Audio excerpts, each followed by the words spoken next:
honourable ministers, senior officials of the Indian government, colleagues from industry, ladies and gentlemen. I caught a cold on the flight here, so I apologize right out of the gate for my voice, but I will hold on. It's a pleasure to be back in India. I was in Delhi last June as part of the German Defence Minister Boris Pistorius' delegation. Much of the discussion then centered around the importance of a rules-based world, a rules-based world order, and the intensification of defence collaboration and partnership. I'd like to touch on both points again here. The world today has a stake in the success of India, this growing and new India, an economically successful India that will be a stabilizing factor in the fractured geopolitical world and an alternative supplier for many goods and services.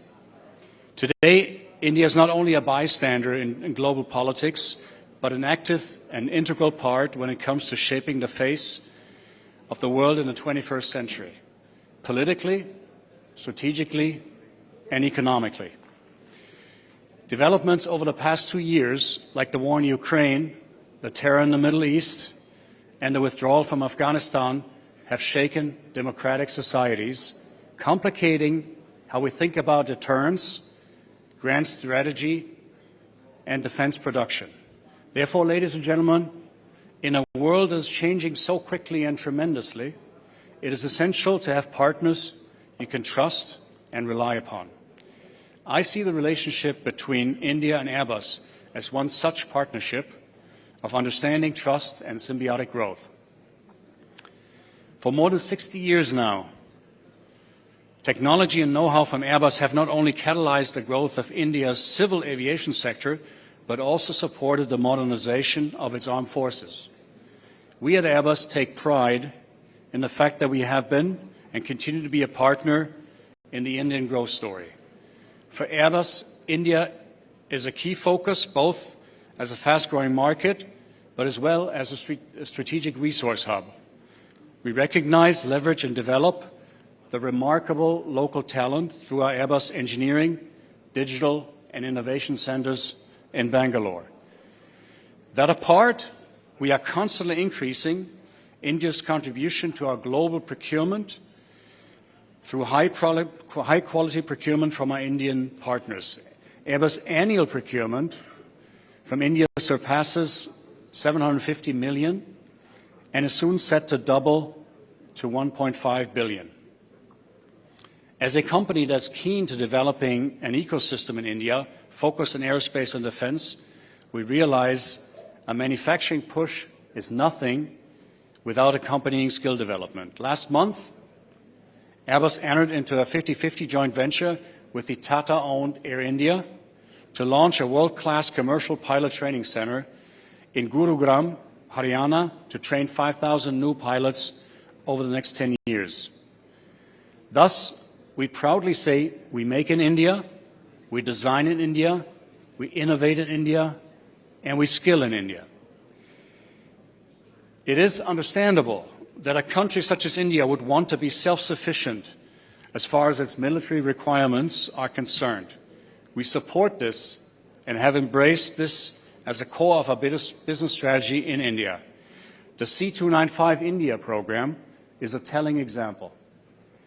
In September 2021, India formalized the procurement of 56 Airbus C295 military transport aircraft to replace the Avro fleet. 16 of these aircraft will be delivered by Airbus from Spain. The remaining 40 will be manufactured and assembled by a partner, Tata Advanced Systems Limited, TASL, at the Tata Airbus C295 final assembly line in Gujarat. The C295 program is a game changer for defense manufacturing in India. It will evolve the full development of a complete industrial ecosystem, from manufacturing to assembly, from testing to qualification to delivery and maintenance for the aircraft. This project will generate 15,000 high-skilled jobs directly and another 10,000 for small and medium companies and in the Indian industry in the next 10 years. Last month, coinciding with the visit of the French President Macron to India, we also announced the setting up of a second Airbus final assembly line here in the country, this one for the H-125 civil helicopter, already a leader in the Indian market. Indeed, Airbus is open to exploring deeper industrial cooperation and collaboration as part of its support to the modernization of the Indian Armed Forces. For instance, with the Airbus A400 transport aircraft and the A330 MRTT tanker aircraft, to optimize the effectiveness of the military operations as a whole and in concert with existing aircraft. Looking out into the future, reimagining possibilities, we see connectivity and multi-domain warfare becoming key for future of armed forces. With our partners, we are currently developing a future combat air system, in short FCAS, a sixth-generation fighter aircraft teaming with various drones and embedded with what we call the combat cloud as the data backbone of the overall system. That is a project we've never done before at Airbus Defence and Space at that scale, in terms of size, in terms of volume, but also when it comes to the technological and human skill required.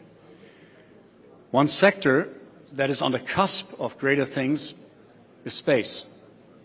The sector is now open to private investment, thanks to the recent decision taken by the government and Prime Minister Modi that will unleash the true potential of the space industry in India. And allow me to say, we at Airbus already have a rich history of collaboration with Israel. We have jointly designed and developed and built communications satellites in India for European operators. We use Indian launches to put our satellites into orbit, some examples being Spot 6, Spot 7, and DMC-3. Airbus put a majority of the Indian INSAT communication satellites in orbit in association with Arianespace. In the future, we look forward to the opportunity of working with the Indian private space companies to industrialize our space technology in the country to meet the requirements of both defense and the civilian sectors. Ladies and gentlemen, India is taking a place among the leading nations in a transformed international order. What India says and thinks is more and more relevant to a wide range of governments across the world. At Airbus, we have strong affinities and ties to India and a keen will to weave our strong interests together. Make in India is at the heart of our business strategy, and we will continue to contribute towards building an Atmanirbharat Bharat. I hope that was somewhat understandable. We are confident that India is well on its way to achieving its ambitions in the aerospace and defense sector, and Airbus is privileged to be a keen partner on this journey with India.